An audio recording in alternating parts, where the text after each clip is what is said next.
आसतु शुणा अति बड़ी जगन्नाथ दास विरचित श्रीमद् भागवतर 131तम भाग। प्रयोजन सुहास मोहांती।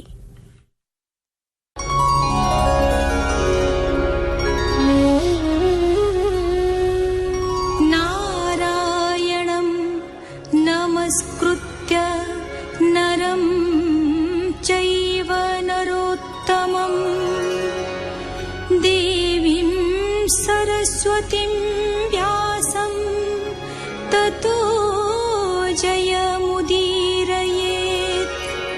मूकं करोति वाचालं पङ्गुं लङ्घयते गिरिं यत्कृपातमहं वन्दे परमानन्दमाधवम्।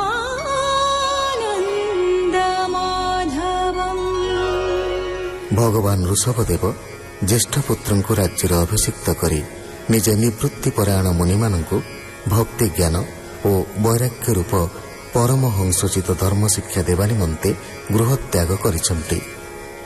मौन व्रत अवलंबन पूर्वक अन्य निकटरे निजकु जड़ अंध बधिर मूक पिशाच और उन्माद बोली प्रतीयमान कराई से जीवन यापन करिसंति।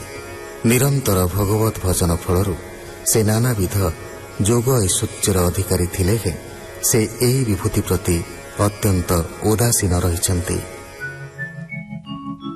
परीक्षित उवाच मोर संशय हृदगते भौमुनि फेड दया चित्ते जे इच्छा बिहारी पुरुष सकल कर्मर जे ईसा ए रूपे की बा कार्य तार संशय फेड मुनिवर अष्ट ऐश्वर्य दाता होई कष्टे क्लेशित काहे पाई।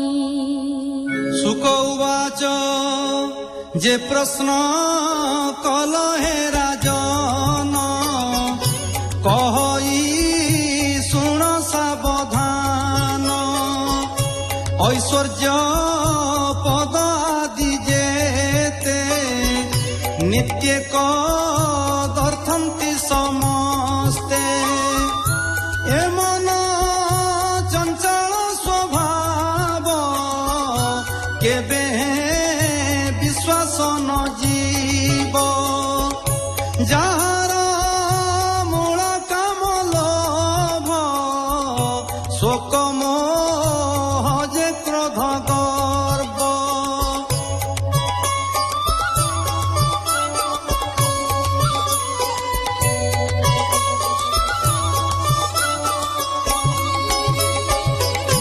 ए सर्व जार मूल होई प्राणी की बंधन करई।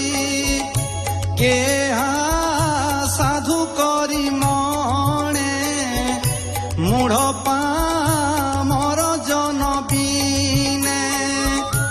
एबे हो सुण मही पाळ से जेरू सब अवतार।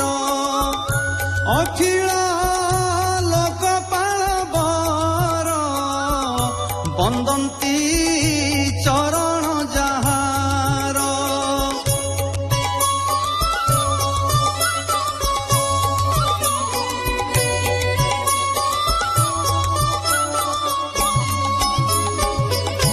से देव नाना विलक्षण जड़र प्राय आचरण। भ्रमंती नाना देश ग्रामे जोग शिखाई जोग धर्मे। ଏମନ୍ତେ ଗଲା କେତେ ଦିନ ଶୁଣ ରାଜନ ଏକ ମନ ବୃଷଭ ମନେ ବିଚାରିଲେ ଏ ଦେହ ଛାଡ଼ିବୁ ବୋଇଲେ ଆତ୍ମାରେ ଆତ୍ମାକୁ ବୁଡ଼ାଇ ଇନ୍ଦ୍ରିୟ ବୃତ୍ତେ ମନ ନାହିଁ ଏମନ୍ତ ମୁକ୍ତ ଲିଙ୍ଗ ରୂପ ହୋଇଲେ ଈଶ୍ୱର ସ୍ୱରୂପ ହୃତ୍ପିଣ୍ଡ ପ୍ରାୟ ଦେହ ମଣି ସ୍ୱଚ୍ଛନ୍ଦେ ବିହରିଲେ ଜ୍ଞାନୀ ଦକ୍ଷିଣେ କର୍ଣ୍ଣାଟ ଦେଶରେ ମିଳିଲେ କୁଟକ ଗିରିରେ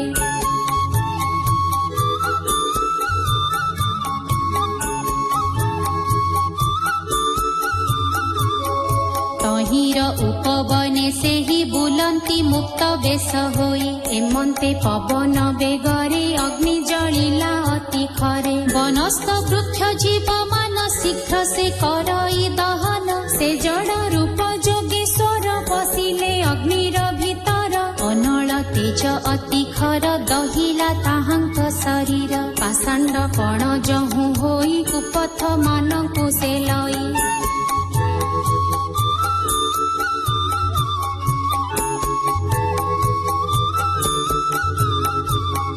କଳି ଯୁଗରେ ନରନାଥ ଏ ଯେ ଋଷଭ ଦେବ ପଥ ନ ବୁଝ ପାଷାଣ୍ଡ ବହୁତ ବାହ୍ୟ ଆଚାରେ ଅବଧୂତ ଶୌଚ ପବିତ୍ର ଦୂର କରି ଦେବତା ନିନ୍ଦାକୁ ଆଚରେ କଳିର ଆଚାର ଯେ ସନ ତହିଁରେ ହୋଇ ମତି ଭ୍ରମ ଦେବ ବ୍ରାହ୍ମଣ ଯଜ୍ଞ ମାନ ନିନ୍ଦା କରିବେ ଅନୁକ୍ଷଣ ସୁକର୍ମ ପଥକୁ ଛାଡ଼ିବେ କୁମାର୍ଗ ମାନ ଆଚରିବେ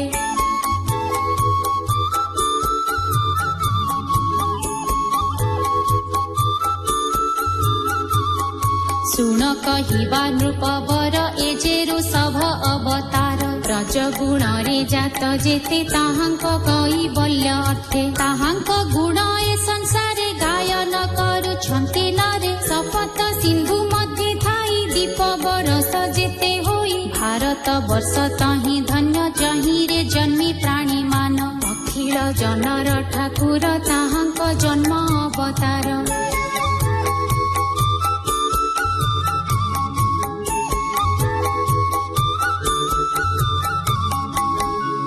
ଧନ୍ୟ ଏ ପ୍ରିୟ ବ୍ରତ ବଂଶ ଯହିଁ ଜନ୍ମିଲେ ବିଷ୍ଣୁ ବଂଶ ଧନ୍ୟ ସେ ରାଜା ମଧ୍ୟ ଶ୍ରେଷ୍ଠ ଭକତ ମଧ୍ୟରେ ଗରିଷ୍ଠ ଏହାର ତୁଲ୍ୟ କେ ଅପର ଯେ ବଂଶେ ଦେବ ଯୋଗେଶ୍ୱର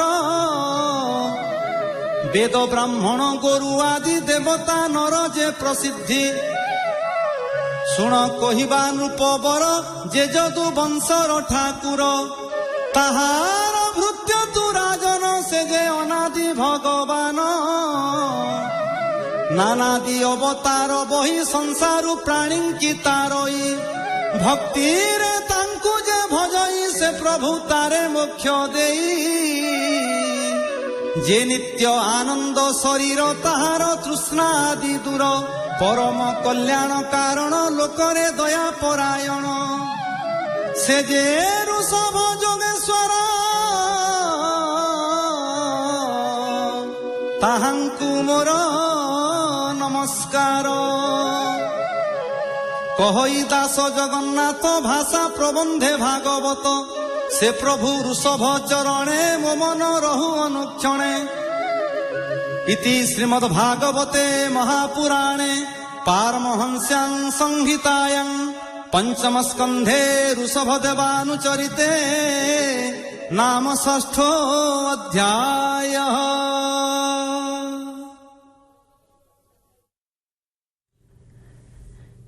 ଶୁଣୁଥିଲେ ଅତିବଡ଼ି ଜଗନ୍ନାଥ ଦାସ ବିରଚିତ ଶ୍ରୀମଦ୍ ଭାଗବତର 131ତମ ଭାଗ।